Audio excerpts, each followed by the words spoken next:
গেল শীতে স্বস্তিতে সবজি খেয়েছেন সাধারণ মানুষ। দাম ছিল নাগালের মধ্যে, স্বাভাবিক ছিল যোগান। এরপর হঠাৎ করেই দাম বৃদ্ধি পাওয়ায় অস্বস্তি দেখা দেয় ক্রেতাদের মধ্যে। তবে ফের স্বাভাবিক হচ্ছে সবজির বাজার। গত সপ্তাহে মোটামুটি এখন অনেকটা সহনীয় এবং সবকিছু দামই মূল্য হ্রাস দিয়েছে আর কি। আজকে মনে হয় যে দাম কম লাগে যে কাঁচা তরকারি।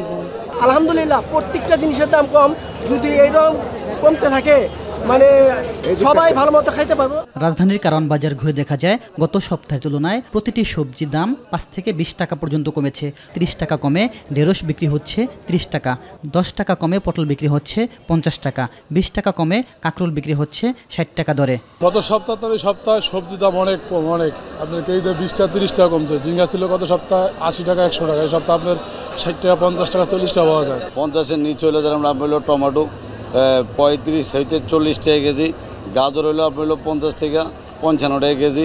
মুদি পণ্যের দাম স্বাভাবিক থাকলেও কেজি প্রতি ১০ টাকা কমেছে দেশি ডালের দাম, বিক্রি হচ্ছে ১৩০ টাকায়। ২০ টাকা কমে চিনি বিক্রি হচ্ছে ১২০ টাকা। ঈদের পরে কোনোটা দিন বাড়েনি, আগের দাম আছে, বরং কিছু কমতি আছে। যেমন ডালের দাম কমতি, চিনির দাম কমতি আছে, ছোলার দাম কমতি আছে। আটা, ময়দা, ডাল, চিনি, লবণ সব কিছুই বিগত ১৫ দিন ১ মাস যে রেট, ঈদে অথবা রমজান যা ছিল এখনো তাই আছে।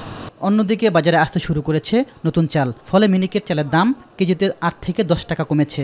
সিজন আসা পর্যন্ত প্রতি কেজি মিনিকেটে ৮ থেকে ১০ টাকা কমছে। আটার যেটা ওটা আপনার ৪ থেকে ৬ টাকা পর্যন্ত কমছে। মুদি পণ্যের দাম স্বাভাবিক থাকলেও কমতে শুরু করেছে সবজির দাম। অন্যদিকে চালের দাম কিছুটা কমলেও ক্ষোভ প্রকাশ করেছেন ক্রেতারা। তারা বলছেন সিন্ডিকেটের কারণেই বারবার দাম বৃদ্ধি করা হচ্ছে। সরকারের সঠিক মনিটরিংয়ের মাধ্যমে বাজার নিয়ন্ত্রণ করা সম্ভব বলে মনে করেন ক্ষুদ্র ব্যবসায়ী ও ক্রেতারা। ইলিয়াস মাতবর, মাই টিভি, ঢাকা।